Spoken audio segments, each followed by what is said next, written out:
ప్రతి ఒక్కరికి కూడా ఈరోజు ఓటు వేసే వాళ్ళందరూ కూడా మనస్సాక్షితో ఆలోచన చేసి మీకు మంచి జరుగుంటే ఓటేయమని చెప్తున్నాం.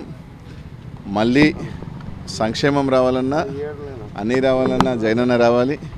కాబట్టి మీ అందరూ కూడా ఆలోచన చేసింది. పెద్ద ఎత్తున స్టార్ట్ అయింది. పోలింగ్ కూడా ఒక పాజిటివ్ ట్రెండ్ స్టార్ట్ అవుతుంది. తప్పకుండా జగన్మోహన్ గారు మళ్ళీ ముఖ్యమంత్రి అవుతున్నారు. 2019 రిపీట్ అవబోతా ఉంది.